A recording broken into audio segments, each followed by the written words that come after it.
Imagina poder enseñarle a una máquina a entender un idioma de 80 millones de personas, pero no con bibliotecas de datos infinitas, sino descifrando el secreto de su ADN, su unidad más básica, la sílaba. Bienvenidos. Hoy nos sumergimos en un artículo académico fascinante, del año 2009. El reto era, monumental: construir un sistema de dictado para el telugu, uno de los principales idiomas del sur de la India. Y la aproximación que proponen, vista hoy, parece casi, artesanal. Totalmente. El objetivo no era solo transcribir la voz, sino hacerlo, de la manera más eficiente posible, con el mínimo entrenamiento para la máquina. Y la clave, como decías, la encontraron en la propia estructura del idioma. Es un enfoque que choca, frontalmente con la filosofía que tenemos hoy de la inteligencia artificial. Exacto. Hoy exploraremos justo esa tensión, la de los investigadores que querían crear un atajo inteligente para la IA, trabajando con la lengua, como un artesano que conoce su madera, frente a la fuerza bruta de los sistemas actuales que, simplemente lo devoran todo. Veremos qué enfoque resiste mejor el paso del tiempo. Y esa es la gran pregunta que va a sobrevolar todo nuestro análisis, ¿verdad? ¿Es esta artesanía lingüística de 2009 una genialidad olvidada? ¿O es más bien una reliquia de una era, prehistórica de la IA, superada por los modelos masivos de hoy? Promete ser un debate interesante. Bien, pues entremos en materia. El documento arranca planteando un problema enorme: el reconocimiento de voz continua. No es darle una orden simple a un asistente, es transcribir párrafos enteros, sin pausas claras. Y claro, para un país como la India, con 22 idiomas oficiales, crear bases de datos gigantes para cada uno es, una tarea titánica, sencillamente. Es un problema de escala, claro. El enfoque tradicional, que el artículo llama top-down, o de arriba a abajo, es muy lógico pero tremendamente costoso. Empiezas con una frase grabada, la divides en palabras y cada palabra en sus sonidos básicos, los fonemas. Pero para que eso funcione necesitas un corpus de voz ya transcrito por humanos, modelos de lenguaje enormes y un diccionario con la pronunciación fonética de cada palabra. Es un esfuerzo colosal que tienes que repetir desde cero para cada idioma. Entendido. Es como construir un coche pieza a pieza cada vez. Pero la propuesta de este estudio es darle la vuelta por completo. Proponen un enfoque de abajo arriba, basado en sílabas. A primera vista parece lógico. El telugu es un idioma muy silábico, pero ¿no es añadir un paso intermedio que lo complica todo? Me da la sensación de que es buscarse problemas. ¿No sería más fácil, incluso en 2009, darle a la máquina horas de audio y que ella misma descubra los patrones? Ahí tocas el núcleo del debate. Hoy la respuesta sería sí, sin duda. Pero en 2009 la capacidad de cómputo y el almacenamiento no eran lo que son ahora. Darle horas de audio era carísimo y lentísimo. No podían permitirse el lujo de la fuerza bruta. Tuvieron que ser más listos. Su hipótesis era que si la sílaba es la unidad natural del habla para un humano, quizá también podría serlo para una máquina. En lugar de enseñarle sonidos abstractos, le enseñarían a reconocer los ladrillos con los que se construye el lenguaje de forma natural. Vale, lo veo como una solución ingeniosa a una limitación muy real, una especie de atajo inteligente. Pero para poder usar ese atajo, primero tienen que preparar el material. Tienen que coger el telugu escrito y convertirlo en algo que un ordenador pueda procesar. Entiendo que tuvieron que crear una especie de piedra de Rosetta digital, pero lo que me fascina es que no era una simple tabla de equivalencias. ¿Qué lo hacía tan complejo? Pues lo que lo hacía complejo es que el telugu, al que en el artículo llaman el italiano del este por su musicalidad, tiene un alfabeto de 60 símbolos, con vocales que cambian de forma según su posición y consonantes con varias apariencias. No es un simple abecedario de 1 a 1. Por eso crearon un algoritmo para pasarlo a lo que llaman notación XX, que usa solo letras del alfabeto inglés. Un traductor previo para la máquina, vaya. Exacto, pero un traductor muy sofisticado. Piénsalo como si el algoritmo estuviera leyendo un texto antiguo. Sabe que en latín la letra Q casi siempre va seguida de una U. Si ve una Q sola, primero asume que la U vendrá después, pero si en su lugar encuentra una A, tiene que borrar mentalmente esa U que esperaba y poner la A. El algoritmo para el telugu hace algo parecido pero mucho más complejo. Cada consonante en telugu lleva una vocal A inherente. El algoritmo la escribe, pero luego mira el siguiente símbolo. Si es un modificador de vocal, por ejemplo, para convertir la A en una I, tiene que retroceder, borrar la A que había escrito y poner la I correcta. Se va corrigiendo a sí mismo sobre la marcha según las reglas gramaticales. Es un trabajo de orfebrería digital, de verdad. Entiendo. O sea, no es una simple sustitución, es un proceso que entiende la lógica interna del idioma. Vale, ya tienen el texto en un idioma que la máquina entiende, pero eso es solo el primer obstáculo. Ahora tienen que romper las palabras en los trozos que de verdad importan, las sílabas. ¿Cómo le enseñas a una máquina a hacer algo que nosotros aprendimos de niños casi por intuición? Con reglas. Reglas muy estrictas.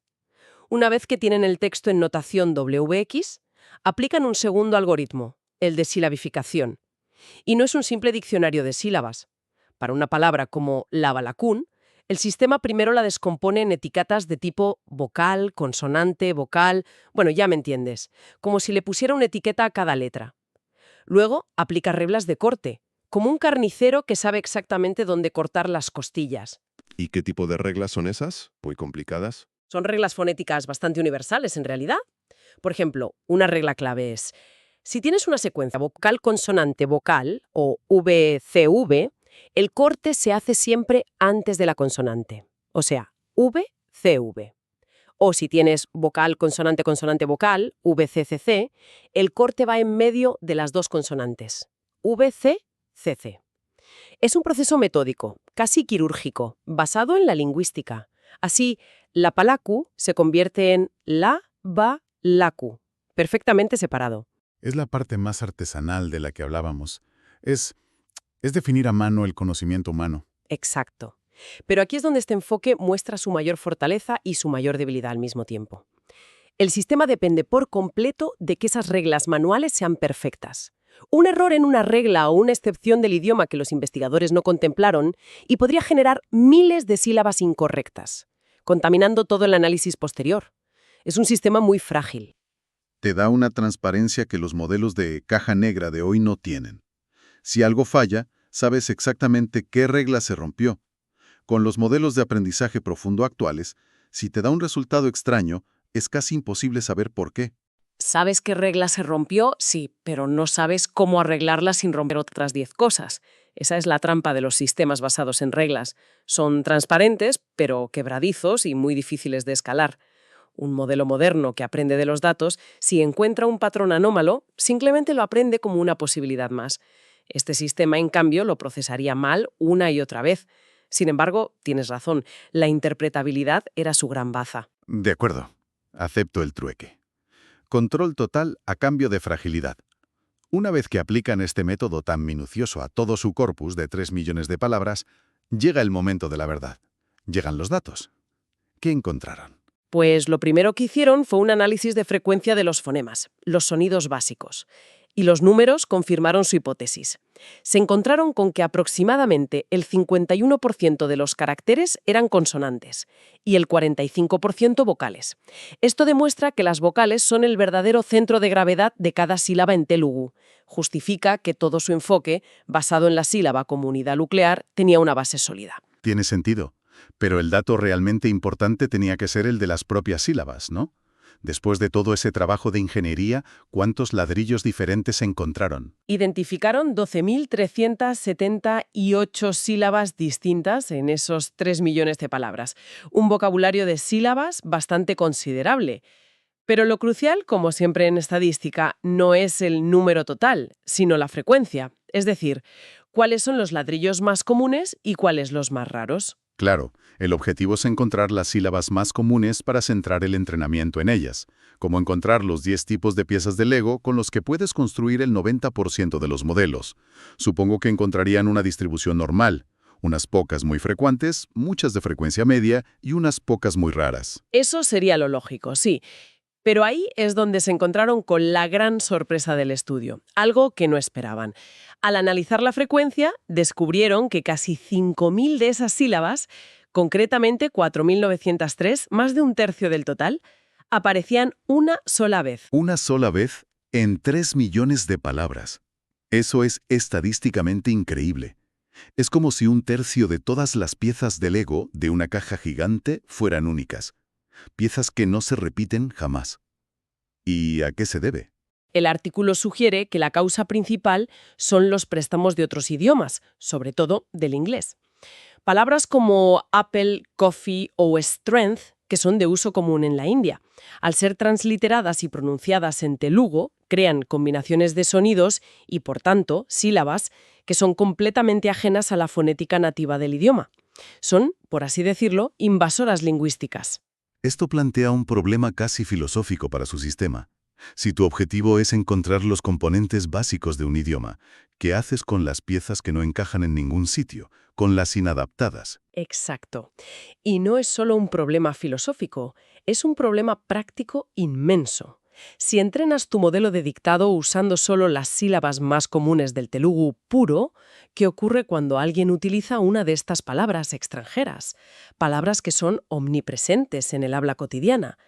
El sistema, tan cuidadosamente diseñado, podría ser brillante reconociendo un telugu literario, pero fracasar estrepitosamente con el lenguaje real, el que se habla en la calle. Pero quizá esa era precisamente la intención.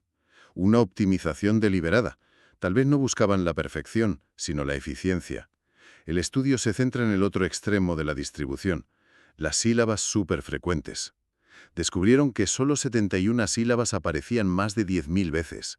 O sea, un número minúsculo de sílabas representa un porcentaje enorme del habla. Al centrarse en estas, podían construir un conjunto de entrenamiento muy pequeño que cubriera la mayor parte del idioma. Es una solución pragmática. Lo entiendo como una estrategia de optimización, pero sigue pareciendo un sistema muy frágil, construido sobre cimientos muy estrechos. Los gráficos que presentan en el artículo, los del índice de sílabas, lo demuestran. Muestran cuántas palabras del vocabulario puedes cubrir si exiges que un cierto porcentaje de sus sílabas, digamos el 50, 80 o 100%, estén en tu lista de sílabas frecuentes. ¿Y qué revelan esos gráficos? Sílabas de una palabra sean más y más comunes, el número de palabras que cumplen ese criterio cae en picado. Esto significa que para cubrir una parte razonable del vocabulario real, inevitablemente tienes que empezar a aceptar sílabas de frecuencia cada vez más baja. Y al hacerlo, tu conjunto de entrenamiento, que querías que fuera pequeño y eficiente, empieza a crecer y a volverse inmanejable.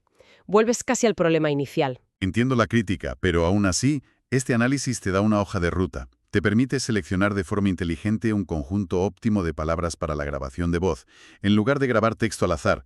La idea es que si grabas a una persona diciendo una lista de palabras cuidadosamente seleccionada, que contenga todas estas sílabas de alta frecuencia, puedes entrenar un sistema de dictado robusto con muchísimo menos esfuerzo y datos. Es una victoria de la estrategia sobre la fuerza. Ese conjunto de datos perfecto y cuidadosamente seleccionado.